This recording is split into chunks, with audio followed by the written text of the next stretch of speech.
Hey folks, I'm here with my 2001 Lexus LS430, and if anybody here is apprehensive about installing an amp, don't be. If you've watched enough YouTube videos like I did, you pick up enough pointers, you got a little bit of knowledge of a wiring and so forth and how to run things, and you can pretty much do it. This is my first time ever doing an install. Let me show you what I did real quick. First thing like everybody else did, I hooked up my power line.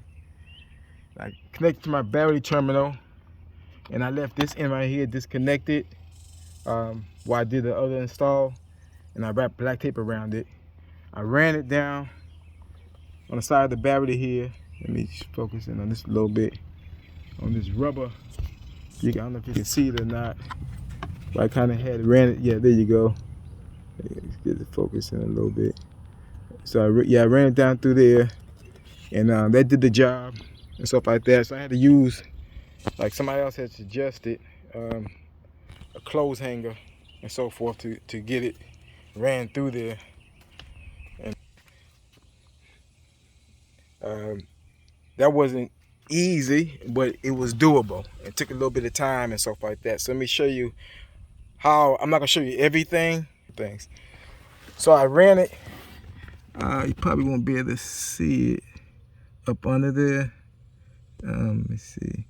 But I ran it from up under here, and you can see I brought it down, and the remote wire is connected into this fuse. The Lexus, I think this one got like 5 fuse boxes. You got one on the passenger, the driver's side, one on the hood, and one in the trunk, so 4. And so I did a fuse adapter where you can just plug it into a fuse, put one fuse. I did it for the cigarette lighter right here, and so forth, connected to that fuse, and so that way, and then I put another fuse in there, a lower one, which was suggested for the remote wire to run off of. And it made it real neat and everything. So I ran it. Actually, this is the only part of the wire that you see until you get to the trunk. Everything else you ran up under the trim. These are easy to pull this off real quick. And so I ran up under here. You just kind of pull this trim right here off, and you do it on both sides, both, the back right here too as well. And then you can just easily pull that out and just stuff the wires up under there. And so I ran it up under this trim right here as well, and pull this out, and pull this trim off, and pull this out. Then I had to take the clothes hanger again and fish. That was difficult because I had to come from the trunk, and up under the line I had to pull all this lining down, which I'm not gonna do again right now. And then I had to go where the wires come from up under, out of there. It was like a plastic cap thing covering the hole back there that had gang wires coming through it. And so I kind of pushed the plastic back at the top and ran my clothes hanger through, and it took me a lot of tries to finally get it where I could pull it from up on the side of the seat up there.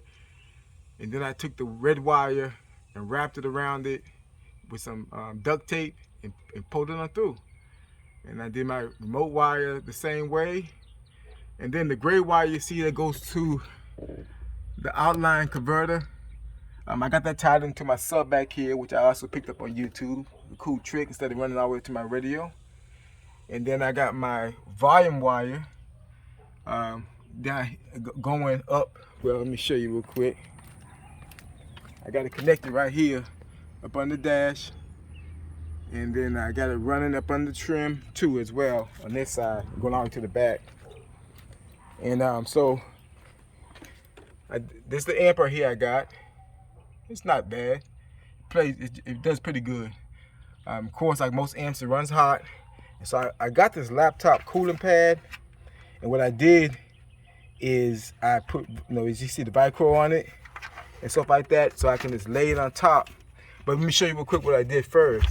I got this little adapter, USB adapter, plugged it into, and you can hotwire it, and I hotwire it into the amp, on the ground wire, and the remote wire as well, as suggested by somebody on YouTube and stuff like that. So It can lay on top, because I live in Texas and it gets hot down here. And so my aunt ran hot one day because I drive all day in it.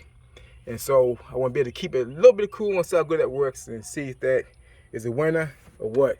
I got an 8-inch. This is a home theater sub, 8-inch, that I put back here as well and so forth. And I got this net, and I keep the grill on it. And I got this net that goes up and it keeps it from coming forward. I got screws kind of like this is the side right now, keep from moving side to side. And then behind it, it can't move because of this hump back here and stuff like that. So, and I got the end, just a couple of screws holding it down for right now and everything. So I figure out all what I want to do and so forth. That's kind of it on that end. And let me see if I can show you how it kind of sounds a little bit.